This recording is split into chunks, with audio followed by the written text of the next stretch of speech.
Hi, welcome to this week's edition of Blues Talk. Again, John Dave and myself are going to look back over Leinster's victory against Cass at the weekend, all the other European Cup games, and look forward to our match against Edinburgh at the weekend. Well, boys, 16-21. We got away with a win over in Cass. Well, I wouldn't say got away with it. We actually played very well. I thought we played pretty well indeed. I thought we were good value for our win. We to a certain extent, I mean, a lot of what made it close was we contributed to our own downfall.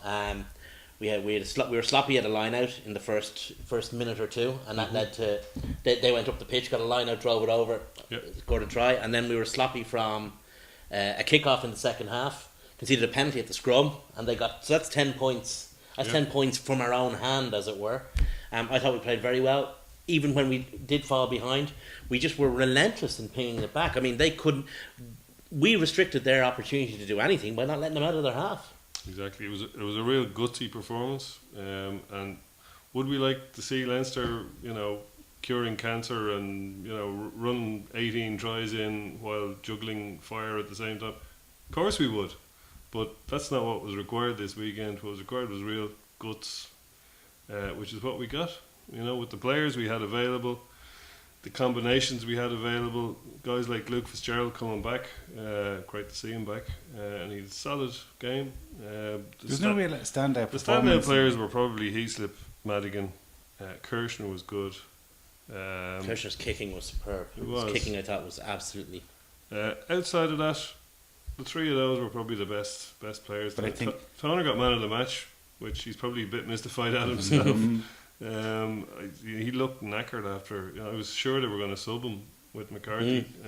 Not that Douglas looked incredible either, but everybody. It was a team performance. Everybody was solid. Everybody, you could see they're all working for each other. You could see, that the determination to win was there, and that's what got us over the line. Because, I was there and I was right in front of where they scored that try at the beginning.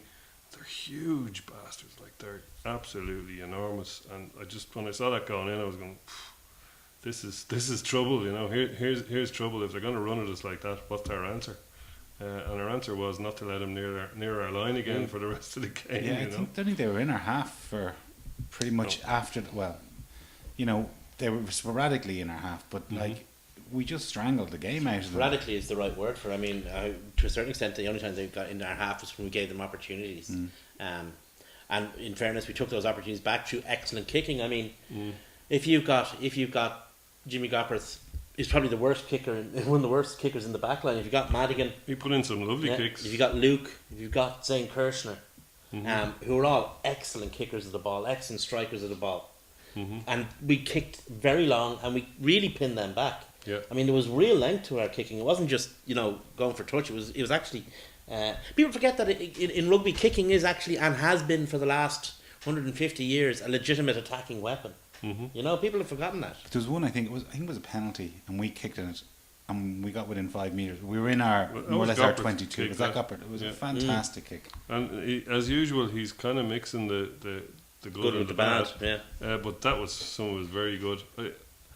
I think he was probably a bit deep, and it was a very conservative game plan. Of course it was, but like at the outset, these two games, what we needed to do was fall over the line any way we could. It didn't matter what way we were to win these two games, and yet in the end we were disappointed we didn't get a bonus point last week. But before these two games started, if you'd said we'd 8 points, So sometimes I don't think people know what they're talking about when they're watching rugby.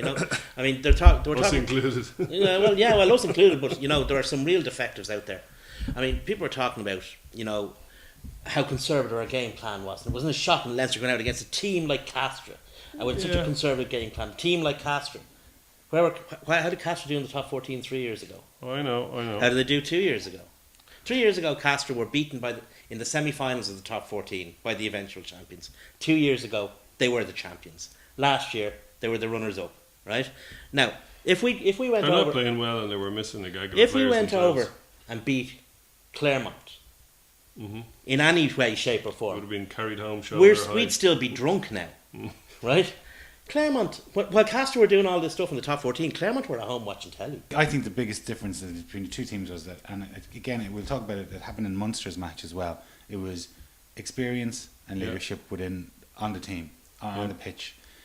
Leinster and Munster didn't let the other team get ahead of them by too much. We went down to a very quick try.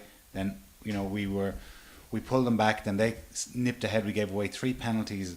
7 points down again. Within 15 minutes of the second half, and we still had the intestinal fortitude to come back and not allow them back in our half to score. They can't score they cannot score when the ball is in their 22, which is where we kept it for the There's majority an of the game. institutional intelligence in Leinster and Institutional Munster. intelligence, intestinal fortitude. Jeez, we're flying. But there is in both Leinster and Munster when it comes to these kind of games. Because if you think about it, the last time, like Munster's last really good team was 2008. That was when they won the European Cup, right? And there's very few players left from that team. I mean, Hurley. Is there anyone else? O'Connell.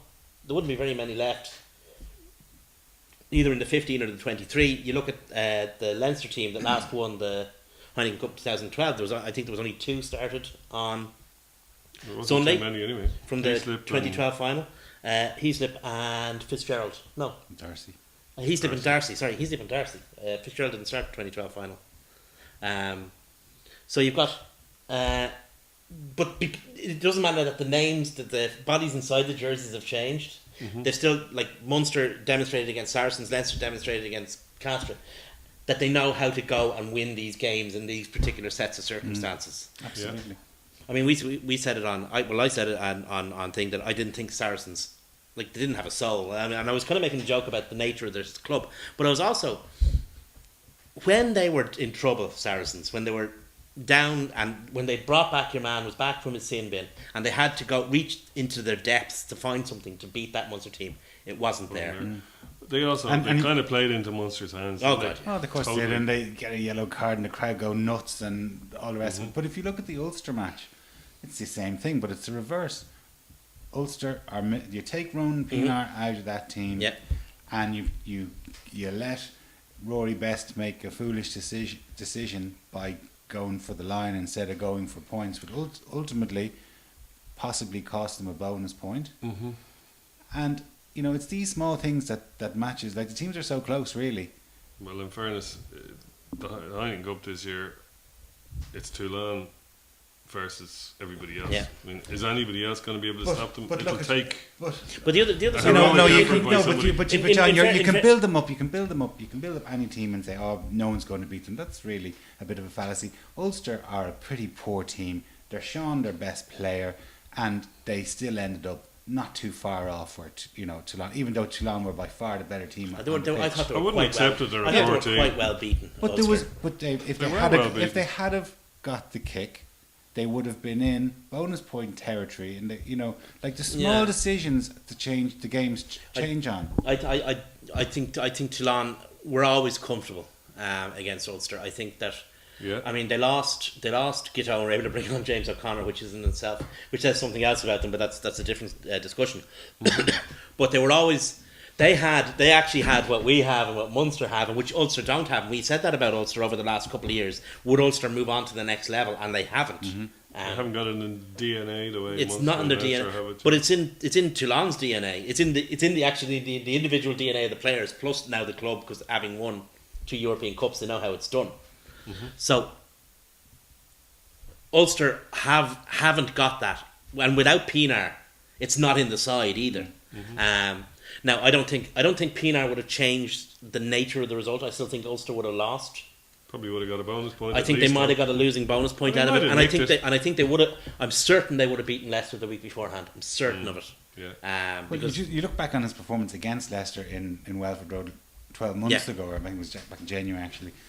He was by far the outstanding individual on the pitch, and he Scored was every single scored- one of their points. But like he was just the difference in an average team to a bloody good team. he also has the benefit that Marshall doesn't have of being competent. I mean, it's hard to say, but Marshall isn't. He makes bad decisions. We were talking last week about the scrum half. He mixes the good and the bad. We've been speaking about scrum halves over the last couple of weeks, and one of the things we both agreed on, the scrum half's main weapon should be his mind. And Marshall is very much a scrum half who plays by rote. Well, he does take. if in how does position that fit A- in with his brain farts, though, you know. Because he does that, and people can realise it. They know that if he's in position A, he's But going to Dave, do B, C, and you're D. comparing. Oh, the best of the best probably- with him. Yeah, a provincial and, replacement. Yeah, you know, I agree. and like that's sort of where they are. Like for a good few seasons, Leinster have had, and I think maybe both of them, or certainly one of them, is starting to wane a little bit. But we've had two international standard and class scrum halves, and in fairness, in most positions we've had two internationals vying for the same jersey. Can't really say that about the Ulster team. But the thing with Ulster is, okay, that's true, but you know, if your team is based in this, because you have this world class player at 9, then you've got a fairly callow guy at 10, or his replacement is a bit of a flake. Yeah, Then it's not a great. if you position, have is it? if you add on to that, you compound that by playing a player of less than international standard in that position. Yeah. And that's what's happened. I mean, it's a cumulative level of, you know, Yeah. a cumulative dropping in standards. Oh, I'll agree. That's their weakest aspect. Is their halfbacks without Pienaar is you know that's what does it for them really. You know, they have the steel in the forwards. They've enough creativity in the back line. They've got you know they just haven't got Their the outside bits. backs are Outside backs fantastic. are fabulous. Yeah. Their forwards have a good bit of dog in them. It's just where they're let down is if there's no Pienaar, they don't have the pivot that the team turns on. Can't you know? stitch it all together. Exactly. So the other big game in our group, obviously, was Wasps being beaten by Quins. Yeah. So it looks like 3-3 draw would have been better, but hey, yeah, we'll take it. but I was in two minds what result I wanted in this game. Could have been a 16-all draw But at one point. I did kind of want Wasps to lose because I'd rather have a 2-horse race than a 3-horse. But anyway, like it looks like it's going to be us and Quins that are be fighting it out in those two back-to-back matches in December. Yeah, I didn't really watch that game very closely. Quins were better than Wasps. Unexpectedly better in the pack, actually. Yeah. It had them in the scrum all yeah, over the yeah, place, which yeah. is very surprising. People weren't expecting that at all. I don't know if Quins worry me that much. If we continue progressing the way we're progressing, There's a couple of things about Quins. I would be quite happy to take on Quins. First thing about Quins is they have a very small squad. Yeah. They've actually 35. We've 43. They've about 35, 34. They've actually got to add 4 or 5 academy guys to make up a Heineken Cup squad at 38. We've got to subtract 5. In fact, we've subtracted 6 or 7 and put in the 2 Byrne brothers from the academy. So, you know, that's the first thing. They don't have depth. The second thing is Nick Evans. Evans is their main man. If he's not playing, they're in trouble. They've got some great players like Kerr, Mike Brown, Nick Evans. Kerr is a great player. Oh, he's You know, superb. they really have. But there are ways to beat them. You know, you can plan for them and you can take them out of it. You know, yes, on their day, in inverted commas, they can beat practically anyone.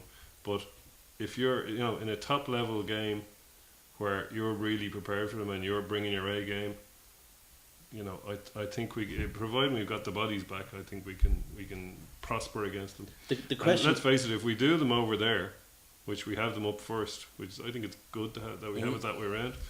If we can do them over there, we can, you know, we'll take the heart out of them. And I don't know. I don't think they'll come back like Northampton did against us. I don't know. I've never seen the heart taken out of an English club, or very rarely have I seen the heart taken out of an English club. It's just Well, they don't have the tools that It's not in their Northampton DNA. did to come and beat No. us in The Lansdowne Road after. If we can manage to beat them in the Stoop, it's a big if. the I question. don't think they have the history. Like we beat Northampton in the final. Yeah. We stuffed them in their own back garden. And they still had enough to come back. Well, I think they kind of had a lot of pride. Yeah. You know, it's 5 or 6 years ago since we played the match in the Stoop, the Bloodgate match and whatever. And you know, it was a quarter final. It wasn't. I'm not saying that, like it was. You know, it wasn't a pinnacle of their season that quarter final. Whereas I'm sure, like if we stuffed them in the Stoop, whether they really care that much about coming over here and having. I think they will, because I just think that it's something that's intrinsic to the English English rugby DNA. player. I just don't think they don't. They just Oh, they won't give up. they don't give up. The question about Quins is, to a certain extent, are Quins the English Ulster? In that, are they a team? I mean, Quins were very close to been the toppermost of the poppermost there for a while. They did win the Premiership. Yeah, they won the Premiership and they were very close to doing something significant and becoming quite a. But they've dropped off this year and they dropped off a bit last year as well. And the question is, are they a good team that playing badly, or are they a team like Ulster that has maybe jumped the shark, and that maybe Conor O'Shea has to clear the decks a little bit and bring through some new guys? My feeling is that if we're at 100% and they're at 100%, we'll win. If they are at 100% and we're not, they could easily do us. But if we're well prepared and well up for it, we can take these guys. And the thing about Quins is, of course, we can't dislike them for being run by money men, because Quins have always been run by money men ever since the club was founded. I mean, that's where their multicoloured thing comes from, isn't it? The multicoloured jackets of the stockbrokers, of the traders on the stock exchange floor. There you go. As far as I'm aware, isn't that where their multicoloured jersey comes from? I thought there were a bunch of clans myself, but anyway. But anyway, Quins have always been the posh club in London. They have, and yeah. like going back to 30 years ago, all they wanted to do, they only wanted to have two teams. They didn't want to have a club. Like this before it was professional. They only wanted to have two teams, the firsts, basically reserves, and they didn't want to have a J4s and a J5s. Maybe that's why they've such a shallow squad. Well, poor old Bruce Craig's boys took another beating. Yeah, it was hilarious. Yeah, I watched it actually. To be fair to them, I mean, he's put together quite a good young team there, English team. If Sam Burgess comes into that team, it'll make a huge difference to it as well. It's nice to see them spanked early though. Oh yeah. It was nice to see them spanked by the real aristocrats, not the nouveau riche. Yeah. It was Toulouse were actually, some of their players I thought were reeling back the years. I thought it was Harry Nordicky, away from the weight of pressure that he's been under the last couple of years in keeping Biarritz afloat single-handedly. Yeah. He's playing with it seems to have taken the years off, and he's playing with a certain amount of gay abandon. Well, we talk about the embarrassment of riches that Leinster have in the back row, or Toulon have, but my God, what a back row they have. what they have, with Bonaire, was it Bonaire? Or no, it was Deuce Tamar Picamoles and Harry Nordicky. Yeah, like it's a fairly impressive trio there. Yeah. But Bath, in fairness to them, a much younger, much more callow team, in fairness, did quite well. A young Ford, Mike Ford's son, at out half, a bit shonky off the tee. But, it's hard. They only lost by a point. And they only lost by a point. It's hard to divorce. I mean, they are owned by Bruce Craig, which makes them, spawn of Satan. But on the other hand, they're young fellas, so they're young spawn of Satan. And they gave it a go, kind of thing, which was. They can redeem themselves. It was an entertaining game. It was an enjoyable game. Yeah. I honourable mention as well for Glasgow. I know it's not their first away win in France because they did Toulouse a few years ago, but they actually beat Montpellier about 12 years ago as well. Yeah, Okay. In the cup, in the Challenge Cup. Well, I didn't see the game at all. I watched it live. It was they were good value for their win. But it was a 13-15 game, a bit like our own. It wasn't. I'm sure it didn't stand out as being a spectacular game, but to show the steel, to go down there and be the only team on 9 points in the competition, that says a lot for Glasgow.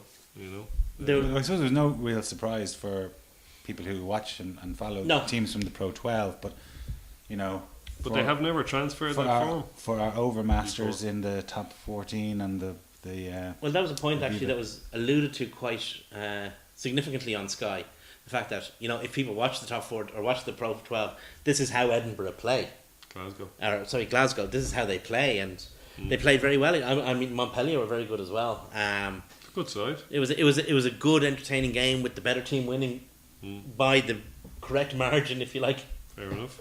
Well, one Pro 12 team that did get hoiked was the Ospreys against Saints. By God, did they get? Well, that game was on at the same time as the thing. So I had that one game on the computer screen, the other game on the television screen. But I was paying more attention. George North show. Yeah. 4 tries. Every time I looked at the screen, he seemed to be going over for a try, and I wasn't sure whether he was actually scoring them or they were showing replays. But it turns out he was scoring them. One of them in particular, where he pulled the ball off the second row, ran down the field, kicked it, and beat 2 backs to that was. He should have had a 13 on his back and playing in blue, shouldn't he? Yeah. If he could only catch high balls, he would be the best winger in the world. He's unplayable, as they say on his day. And of course, one other notable result was Leicester being beaten 15-3 by Llanelli. Yeah, it was a bad day for Gary Lineker. Poor old Dick Cockbreath. Yeah, both Leicester's teams had to come back over the Severn Bridge with their tail between their legs. And Paul Burke got the sack over it as well. Apparently so. I just heard that this evening that Paul Burke has been said sayonara to. Cockers might not last too long either. I think he's bulletproof in that club. It's hard to know what Leicester are up to. I mean, they are been walloped by injuries. I mean, they have a lot of injuries. They lost Toby Flood, which I think was a significant blow, both similar kind of blow as losing Sexton was to us. I think it was a blow that, as well as detracting from the playing staff, I think it was a psychic blow as much as anything. Yeah, perhaps. So, but again, Clonettley were really good value for the win. They just cut into them and didn't let up. I mean, Clonettley were not short of injuries themselves. I mean, they had a bit of a makeshift centre partnership. Then Scott Williams got injured after half an hour, and they ended up with their winger playing number 8. Mm-hmm. So, you wonder though if that result has thrown Ulster a little bit of a lifeline. no. Well, you know, They'll have to win. They'll have to win until that to get out of it. It's very unlikely. Very unlikely. Not impossible, but very unlikely. Yeah, they'll need a 4-0 in Toulon. Like, Toulon are going At to top least. that group. I don't think there's much question of that. And Ulster have, they can certainly come second in that group. I wouldn't. I'd say they probably will. see, I think But whether they'll get enough to come out. Scarlets and Tigers might again Cancel start each other taking out. point, and who knows what'll happen when Toulon go to Welford Road. The problem I is think the most points Ulster can get, I think, is 21 That's points. what I was about to say. I think That's not going to be Ulster. enough. I think Ulster can definitely come second in the group, but they won't have enough Yeah. points because they won't win in Toulon Yeah. unless a miracle happens. And if they don't win in Toulon, what's that going to put them on? 16 points Yeah. or something? That 21 points is based on them getting Max. maximum points in every Yeah. single match for the remainder of the, and that's not going to happen. So I'd say they'll probably be one of the second place teams that don't make Yeah. it through if they do come second. Yeah. Sadly. Well, it's interesting. Like they've reduced the tournament from 24 teams down to 20, but there's still quite a bit of chaff floating around. Most of it English. It has to be said. Like, and it's not sort of an anti-English argument I'm making. It's just I'm stating a fact. Like, 3 English clubs haven't won a game yet. Saints are the only one you can see definitely qualifying. Mhm. Hopefully we'll take care of Harlequins. And Well, you got to think that after that, there's probably a good chance that Quins and Leinster will come out of our group. yeah. Oh. Hopefully we'll have the home quarter. I'll tell you one group that has an English team in it and is still utterly unpredictable is Munster's group. Yeah, Saracens could come out of that. Saracens could, or they could finish bottom. The thing with thing with Saracens is they've got the back-to-backs against Sale, and they are used to humping Sale. They hump Sale before breakfast, after tea, anytime you like. A hump sale. So Tell me more about this trip to France later on. they're going to come out of the back-to-backs with another 10 points. You'd almost guarantee. Yeah. So that's going to put them on 15, which, Munster and Claremont are going to take lumps out of each other. So, Saracens are still in a decent enough position in that group despite losing to Munster, and they've got Munster to travel over to them. I think the only thing we can say for certain is that Sale are out of it in that Oh group. yeah. But everything else is all to play for. Hump Sale and sail Yeah. away. But it is interesting though that like the last in the group have like all of the 5 groups, the bottom team in those Well- groups have all lost both games. So it's like there's definitely a top and a bottom half of all 3 major What leagues, was- and in all 5 groups as well. There's a top and a bottom. That it's very distinctive that there's very good teams in this competition, but there's still a few rubbish teams. What was the phrase that Bruce Craig used? Not fit for purpose. That was the ERC, or Yeah, that for I purpose? think you should look in a mirror. Again, we've had one of those weekends. You get one of these weekends every year in the Heineken Cup, or you used to get them every year in the Heineken Cup, where you get a few kind of results that kind of make everyone chortle, and a few results that make everyone scratch their heads. And I think that was this weekend. We had we Leicester losing to Clonettley. We had Bath and Saracens both losing, and then you had the Leinster Castor game result, which makes people think, hold on, what does that actually mean? So there's a lot of and Bath and not Bath, Glasgow Montpellier the same. So Well, I'd also say that that's the first game the Ospreys have lost this season in any competition, and I wouldn't have expected them to win it, but I wouldn't expect them to be humped in the way they were. No. Like they were really. They You scored never know 2 what- penalties. You can never be and- sure. Ospreys can be a bit like that when they go into England. I mean, they've done that before. They've got absolutely done before in England, That's true. and then come back and They do have an inferiority. yeah, they have a massive Do you inferiority remember? complex. Do you remember? I think it was Saracens. They played them in the LV Cup or something like that, and then they played them in the Heineken Cup a few weeks later, and they thrashed them in the LV Cup. Was it an 80-point turnaround? It was something crazy like that, and a few weeks later, Saracens lashed them out of it in the Heineken But I was watching the highlights on Sky last night, and I think there was there 6 or 7 of the 10 matches the away team won. Yeah, six Six. away wins. Yeah. Like Very and the unusual. previous compared to week, one last week. exactly. But I just think that the better teams were away It's this just weekend. the way the fixtures fell. I mean, to be perfectly honest, I mean, people have said, is this competition any better? Is it any worse than last year's? It reminds me of that old kind of surrealist joke. What's the difference between a duck? One of its legs is both the same. And that this competition is fit in. What's the difference between this competition and last year? The legs are both the same. Seems to be the way. So, like, we've obviously with 2 games into it now. What do you think about our Leinster's prospects in it? I think that we're progressing. I'm considering the injuries we have and the absences we have. I think that our squad depth has held up really, really well, Yeah. and has actually these 2 games have actually deepened our squad rather than anything else. I think if you take the teams, the best bits out of the game against Wasps, the best bits out of the game against Castres, you add in Sean O'Brien, you add in Cian Healy, you add in maybe Ben Teo, you add in various different guys as they come to Moore, Ross, as they come to fruition, as they get fitter, as they get stronger, as the competition moves on. We're actually None of them ever get injured for the rest of the season. but we're actually in a really, really good position. I mean, but we've got the Yeah. squad depth now. We've shown we've got the squad depth. Yeah. So I think we're actually a lot done, more to do. To quote Fianna Fáil. Yeah, well, like you said, getting all the guys trickled back into the system. Having Luke back, for example. Having Luke back is brilliant, but we're not too far away from having everybody bar Moore, Healy, and O'Brien. You know, providing we can keep.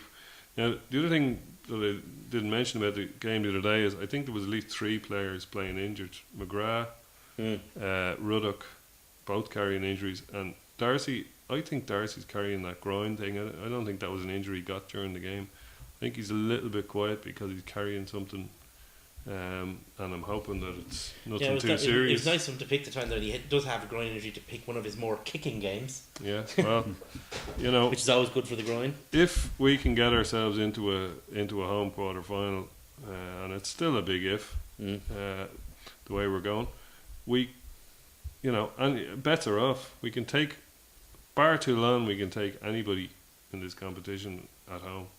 And then you're into the last 4 if you can do that. And there's another, that's 2 big ifs, so just jumped over. Once you're in the last 4, God knows what can happen, you know. To take kind of a, if you like, a strength from our opponents last Sunday, how much money could you have put on them to beat Toulon in that final, that top 14 final 2 years ago? Well, there you go. Could you bet on them? And they still and they played Toulon perfectly. And were deserved winners because they got Toulon to play the way they wanted Toulon to play. So, it is doable. But like they're not Blackrock College at schools level. Do you know what I mean? They're not that much better. And I mean that, no, just, you think of it. They're not St. Declan's basketball. Well, I never heard of them. But, no, but like you say, Blackrock College have won 50 odd schools cups. So they're that much better than all the other schools. Like, they've got far superior numbers of pupils going to their, they can go around and they can cherry pick kids from all different schools and bring them in and so on. Somewhere a CUS rugby coach is crying. I know. But like, Toulon, like, I think we're kind of giving them way too much credit. They're not the Invincibles. They don't go around. You're foolish if you want to. You don't want to meet a team that good because they are a very good team. Of course they are, but they're not invincible. Oh no, they're not invincible. We want someone else to beat them. They're not the All Blacks. But you really, if you're in a competition, you're going into a knockout phase. you'd rather only ever play teams Avoid that are them. worse than you. Yeah, of course. You know, so They you may let not someone be. else- if you can get somebody else If you- to kill themselves if you- knocking them out, if and you- then sweep up the pieces. If you remember Munster's Exactly. first Heineken Cup in 06, we knocked out the best team in the competition in the Yeah. quarterfinal. and Munster picked up the pieces. Yeah. Yeah. Well, like they may not be the best team, or they may not be the All Blacks, but they have more All Blacks than most other clubs in They do have a lot of All Blacks. You know, and the ones that aren't All Blacks are Springboks. You know, so Mm-hmm. they're serious. I would serious. fancy us in a home knockout against anyone, including Toulon. I'd rather not play them, but I'd fancy us that, especially if the game was in the RDS, because I really don't think they'd like the RDS very much. Although having said that, the players they have are probably such I pros, they'd probably relish the experience. I But don't think there's a chance of us not moving the game. Oh, If we God, had no, a no, game it is. against Toulon, there's no way. oh, Money no men chance whatsoever. would let you have it in the RDS. I'd say you could whip up a fair old atmosphere in the Aviva for a game against Toulon. You could. But anyway, I think that, to go back to your original question, where are we now? I think that we're a work in progress, but we're progressing. Who's impressed you so far? Like, what are the clubs apart from Toulon, obviously? But What other clubs are impressing? I've enjoyed watching Glasgow immensely. Claremont, Yeah. even though Claremont, they lost to not so sure Saracens. about, not so sure about Claremont. The thing about Claremont is they can beat the crap out of anyone in the pool stages. It's especially with Brock James. I mean, we saw him up close and personal in 2010, in the where he basically handed us the quarter final by Shirking missing it, yeah. every bloody kick in the world. The question But is, that where they fall down is in those knockout games. I mean, they're well capable of thrashing anybody and scoring 4 tries. where they fall in- down is above the eye line. No, seriously, I mean, it's all mental with them. They've got John O'Gibbs now. It's all mental with them. You never know what might happen there. It's an old joke, but it still holds true this season as it has in the past. When would you like to play Claremont in the final, please? Because they have to choke one match. Yeah. Glasgow, the team, certainly from a Celtic position, I've been impressed with. I think Munster have done better than I thought they were, because I don't think they're a very good team at all. Racing Metro, very, very quiet. Staying off primetime television. Northampton Saints. They beat Northampton, rolling up the points very slowly, very steadily. I think Racing Metro could be are the dark horses for this year's competition. I think. I wonder how they're mentally. Like, obviously now Johnny's going. There was rumours that They're trying to buy out the Welsh. Yeah. Apparently, there's a bit of a bidding war between Bath and Ospreys for Dan Lydiot. And it's right. just a matter of which RFU which add in a union few will add in the shekels. most money. Yeah. It's hard to know, but none of that will happen until the end of the season anyway. So they still have them there this year, and they're ticking along nicely. They seem to be ticking along nicely in Europe. So, in terms of what I've seen, the team I've enjoyed watching the most have been Glasgow. I enjoyed their 2 games so far the most, outside of Leinster's obviously. Racing Metro certainly kind of sneaking up on the outside, dressed in black in ninjas, with a few shuriken tucked up their sleeves. I'd like to see Munster do well. I mean, I thought they played a great game against Saracens, and They played exactly the right game. And they mugged Saracens. Yes, they've got glaring weaknesses in the centres, but you never know. Again, further into the season, they get your man Blaindal, if you ever get him across and get him fit. was that match just anti-rugby though? It was it not just Depends- kick, catch, depends kick on your again? definition of rugby. Exactly. They played to their strengths, and that's not going to work against every team in the world, but it worked against Saracens. I mean, I don't. But Saracens initiated I mean, it too. Munster- They you know? bought into the myth of Once they get up against a team with a strong pack and Nigel Owens reffing, I mean, they're screwed because they won't get away with it in the front row. I mean, they simply won't. But that's not going to happen every day of the week. I mean, there's only one Nigel Owens, and there aren't too many teams with very, very strong packs out there. So, and it's not Munster's problem. Sorry to jump around a bit, but speaking of front rows, something that was pointed out to me over the weekend was that the loose head for Cast was boring into Bent at every score. Oh yeah. Really, really seriously, and like he was being lauded for it, and even the commentators were saying, "Oh, he really has Bent on every single scrum."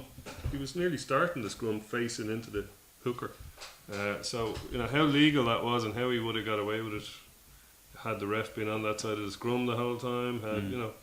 And Bent was getting a hard time over this. In fairness, I thought the Leinster front row actually managed what was a difficult situation quite well. I mean, they played their way out of it. Yeah. You know. And again, against big guys, like the second rows, they have. I was looking at your man Capo Ortega up close. We all know Richie Gray is huge and monstrous and strong, but that guy Capo Ortega is just. He's like, you know, when a guy is 6'6" or whatever height he is, and they look big, they look broad. You know, Jesus, they must be huge. And when you see him up close, he's monstrous. He's all arms and shoulders, and you know, is it just me? Some power, you know, going through that second row. Much like the previous week with Bradley Davis and Joe Loungebury, there's some serious power going down behind that front row. That was no wonder they had us on toast, even without the guy boring in. Is it just me, or is the Richie Gray star begun to fade somewhat over the last year or two? Inconsistent. Very inconsistent. I mean, you actually. Certainly this year, comparing to his brother. I'd say it's a mental thing. Possibly. His brother, I thought, was brilliant. His brother is brilliant. But his brother is like 6. You know? And, he's a bit older than 6. Not much. Not much, no. I mean... He's also about 4 inches shorter than Richie. Yeah, he seems to be, yeah. You know, he has the power, though. Yeah, he has a more concentrated package. For a guy so young, he's got some power, you know. He'll be a great player. Well, that brings us on nicely, I suppose, to... We played the other Scottish team where from the Greys, where they started in Glasgow.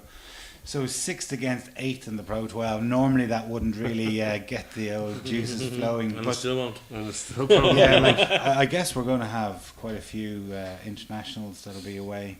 Yeah, but we may have our game may be used as a fitness test for Rob Kearney, Mike Ross, and possibly 1 or 2 others. There's rumours that Dave Kearney and Shane Jennings might be risked, but who knows? I mean, that's as maybe. But what I have to say is Edinburgh are even more decimated. They are literally struggling to fill a bench. They're missing back rowers all over the place. I don't think they have 3 fit second rows. If we're bad, they're really bad. They haven't lost quite as many. Pfister's gone as well. Pfister's gone to Scotland. They haven't lost quite as many to Scotland. Injured. I was injured. He's injured. I think he picked up an injury at the weekend, Pfister. Well, anyway, they're only missing about 5 players to Scotland, which is unusual. But the other side of that is there's a reason for it. Yeah. So we'd have to be targeting 5 points out of this. I would say a win is a bare minimum, and you know, given how far behind we are in the league, we need to be looking at 5 points to get back on the horse, you know. Well, these are the matches that the seconds/thirds kind of come into their own. Leinster Light come into their own. Leinster Light are not that light though, are they? Well, it kind of they do come into their own, and they do kind of, you know. This is where they start to take ownership of the season, as they say. Yeah, but this is where the likes of Geordie Murphy two seasons ago, and made his name. You know, and even Devin Toner maybe 4 seasons ago stood up and said, right, well, this is my chance to shine, and you know, put my name in the frame for. You know, when the big games are coming around again in December and January, that I've played so well that it's going to be impossible to drop me. Yeah, that's certainly true. I think that I concur with John. We do need 5 points in this match. Games against Edinburgh have traditionally been not exciting, to put it mildly. They still haven't won since 2005. And I was at that match, and I think you were at that match in Donnybrook. There was you, me, and about another 800 people. It was a Sunday afternoon. I was on tablets, so I couldn't drink. And let me tell that's why you can remember the game. You don't ever want to see Edinburgh versus Leinster on a Sunday afternoon in Donnybrook with 800 people sober. It was so destroying. But it's like you say, Edinburgh seem to have that kind of thing. I mean, I remember a couple of years ago when we were doing Blood, Sweat and Beers, you called Murrayfield the Elephant's Graveyard. It's a bit like that, you know. It's kind of, to a certain extent, abandon all hope, all ye who enter here. And Edinburgh have that ability to suck the life out of any occasion. They're like occasion vampires. But Scottish teams have done that, and they drag you down to your level, and they've been doing it even when they were winning Grand Slams. They dragged every team down to their level, and they only allow you to play the way that they allow you and want you to play. This Edinburgh team will be, no matter who they pick, be extremely committed at ruck time and constantly offside. Well, it depends on who we get as a ref then. Nigel. It's Nigel, okay. He's not. But one guy that The one He's thing- not that hot on offside though. Nigel, Yeah, the one is thing that Scottish teams have done is they go so far offside that the ref actually looks at them and goes, "No, there's no way he could be actually that far offside. He must be onside." he? Well, Well, one man hopefully will be making his senior debut will be Ben Teo, who apparently had a very good game for an hour or so in the A match against or really, in the I've BNI heard Cup. mixed reports. No, the reports I've heard have Good, been really? positive. Okay. Yeah. It was a game of that A game match was a game of 2 wins, one in favour, one against, and the team they just happened to get the last minute try to tip the scales when they had the win behind them. So Yeah. that's how it went. That's the way it goes. But I mean, a valuable learning experience for what was a very young A team. It was the same A team fundamentally that played against Jersey and was a very inexperienced team and did very well. And you So think that kid Dardis from Terran was doing his leaving cert 19, like yeah. last year. I think there was maybe 3 is he any people in relation that to the team. Macho Man? He certainly is. It's his nephew. Is it really? Yeah. Oh, excellent. It's there's 3 guys in that team that were over 21 or something like that. All the old hot press fans will know exactly what we're talking about. So hopefully a 5-pointer, and if Edinburgh have a full team, they won't have much of a bench. Is what I'm hearing anyway. Edinburgh's problem is actually getting a full team Mm, in terms of just numbers.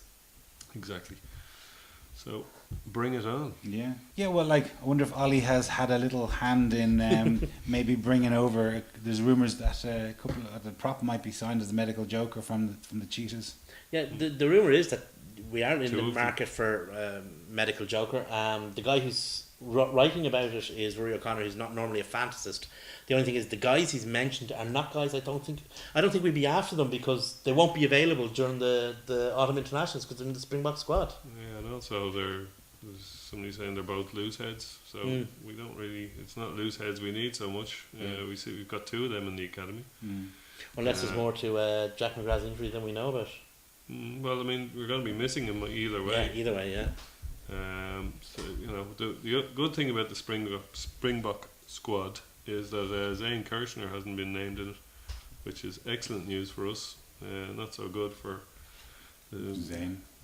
himself, but Pienaar has been named. That's very unlucky for Ulster. Like he just missed coming back. Yeah. He just missed making their Heineken Cup, and now he's in the Springbok squad and potentially could get hurt again. Sod's Law, and saying Sod's Law being what it is for Ulster at the moment, he will be. I hope he doesn't. But yeah, it's an interesting story. I mean, I'm kind of torn 2 ways, and I've been very impressed with how some of the younger guys have done thus far this season. How the Burns have done. I saw obviously the A team last week, or week before last go well. Their props went well. On the other hand, I mean, it's not a finishing school. It's Pro 12. I mean, Yeah, but you know, we're not a job seekers allowance scheme. You know. Yeah, well, talking of Ulster, like they play Dragons at the weekend, so it's a chance for them to get back on the wagon because basically On the wagon against a dragon. they've only got the league to concentrate on now. Yeah, I think actually they're doing better in it than us, though. Yeah, they're doing better than us. I think what you're saying is true. I think that the league, they do have to focus that old excuse, but now we can focus on the league. I Yeah. think that they have to because, you know, unfortunately for them, the way results have gone the way. I mean, it is a tough group and they've fallen off the back of it. It happens. They concentrate in the league, and the Dragons are nice way Fodder. to play yourself Nice. back Fodder, into I think is the confidence. word you're looking for, yeah. Dragon fodder. Dragon. And of course, the league leaders, Ospreys, they had a defeat as well. So they played Connacht over in Liberty. So if history has taught us anything, it's going to be a home win. Well, apparently it'll be the battle of the B teams from what the Ospreys fans are saying. That they'll Bundy be Aki without their could be Welsh playing. players. Connacht will be without The biggest for the first contingent time. For the of first time in a long time, Irish without a players. significant number of players. Could have Bundy Aki play, as you say. What about the other 2 guys, Tom McCartney and Mills Muliaina? Haven't Are they? heard. Are they? I haven't. I due- don't know. I Are they honestly don't due know. in? Well, they will need them back over the autumn, like I especially think- I think if Mills was available to play on this weekend, we'd know about it already because that would be a big story. I suppose. Yeah. Yeah. and the other sort of team leader or league leader, Glasgow, play Treviso again, a home win. You got to say, No, it's tight. yeah. The only thing that's less tight are the Benetton sweaters. And then the final game is Cardiff against Munster. never really one to whet the appetite. No. No, that's a bore fest. It's a if ever there dour was one. whole game. The best thing we can hope for is a good fight. Well, there might sometimes be you get- because you've got. Best thing we can hope for is no Irish players injured. Well, they won't be playing, so Yeah. there you go. So good fight. Munster to win. Yeah, but like, you know, I think. I don't Like, think I Cardiff thought- have any hope. like I know, like that. We just come back to Munster for a minute. Like, I was very impressed with them against Saracens. I mean, like, Oh yeah, it was Yeah, such a yeah. potential banana skin for them, and they really fronted up. it was a lot more than a banana skin. Like I said earlier, it's But like, the right game plan. It's a I game mean, I plan don't that want to make a suits big them. deal out of it and say And that it's- it was a franchise-changing game. It clearly certainly wasn't. was No, not. no, but No, come on. no, hold on. But just hear me out. But what I am saying is that No, that was the one against that Leinster. they had it. They're getting it in the neck all season about their rubbish attendances, which is true. About they can't attract stars, and you know, it's that the team could fall off the cliff here. But they've nearly sold it out. I know there was a few empty seats, but they nearly sold it out, which is, you know, it's a Good big stuff. stadium in a small town, and they played bloody good. At least get some enthusiasm back for the club. I would say it would be Absolutely. a cold day in the hell occupied by Saracens when Munster couldn't beat Saracens at home. I mean, Munster are just institutionally. I mean, I've said it before. I don't think Munster are a very good team, but I still think that, you know, Munster could be a million times worse, and they'll still beat Saracens in Thomond Park because. I was surprised to see how poor God bless Owen you. Farrell was. Yeah, I just don't think Saracens will ever Have have a soul. the testicular fortitude to take on Munster in Thomond Park. We saw it again. We saw Owen Farrell collapsed yet again. Couldn't Right? believe it. What did it? They didn't do, after what happened the last time. He did it again. I mean, you'd have to wonder about their coaching. I mean, why the hell would you pick the guy after seeing what happened the last time? You could see, look at his face. You could look into his eyes, and you could see the fear. You could see the fear in his eyes running out onto that pitch. He shanked a couple of them anyway Yeah. when he was going for goals. Okay, well, I don't know if I'd be that dismissive of Saracens. They're a very conservative team, but they're a bloody good team as well. I mean, they give a lot of hidings out in the Premiership, and yes, the Premiership isn't Europe and all that, but you know, I think Munster did very well to beat them, and they played a style that suits them. I think Munster did very well to beat them, and I think and they it beat them suited clever. playing Saracens also. I think they beat them clever because, like you say, they picked a style that suits them and a style that also doesn't suit Saracens. Again, that's playing them clever. But I don't think Saracens, a good team, when faced with that, will do something themselves to change and to drive the situation in their favour. Saracens didn't have that. Munster They will have didn't- a hard job playing them over there. Whether they had the intellectual or, you know, it sounds a bit poncy, but whether they had the intellectual or the spiritual capacity to do so, I don't think Saracens have that. I just don't think it's in their club. But you have to give credit where credit's due to Munster. Oh, absolutely, hold on. yeah. Like they got They off did. to a shocking start. Like then they had the email thing. Then obviously they came to Leinster. Like could have been season over nearly if they lose that game, and would have been whatever it was They 6 in a row. summoned the victory from somewhere within. They did, and then they went over to Sale. I know Sale are a very, very poor team, but they came back. They were behind, and they came back to, and they, again, another little chapter in the myth. in the myth of Munster was written, and then so that's fine. Then they went and they had to go and they had to prove it in Thomond Park against a team that And has they been did. there and thereabouts. Who are nearly on the verge of replacing Leicester as England's premier team. Mm-hmm. And they went and they beat them. And I they think- beat They them put very their well. balls on the I table, think the and other they side put of their that is, balls I on the mean, table. The level of teams that Munster are extracting legendary results against, it seems to be dropping year on year. If you're See you in talking December. if you're talking about last minute drop goals against Sale, but that's neither here nor there. I mean, I would always back Munster to beat Sale. I would always Yeah, back of course, any you Irish. should do, and I'd back Connacht to beat Sale. If Connacht had a full strength team available to them, I'd back them to beat Sale. What I would say is that Munster have within them what it takes to beat a team like Saracens, who are a callow team. They're a good team, but a callow team. Whereas Munster mightn't always be a great side, but always have a strong team and a strong ethos and know how to go about winning these games. Now, a lot of winning these games is institutional. It's in how you in go the head. about it. It's in the head, and most of the bodies might change, but the spirit remains the same. That's fair enough. I mean, you could never question that. I mean, do you remember that time the Munster team didn't try? No. And that's the difference. Doesn't I happen mean, too often. it doesn't happen. It usually happens against crap teams. Yeah. In It only ever happens when they're a lot better than them. Saracens, I don't think they have. I mean, they hand out a lot of trashings in the Premiership to mediocre teams. They don't really do it that much in Europe, do they? Mm-hmm. But that's the final. Trashed Claremont last year. Yeah, I I don't know you're rate, going to say Claremont are chokers there you and all go. that, but I don't rate Saracens. I'm sorry, I just don't. They didn't just beat them; they hammered.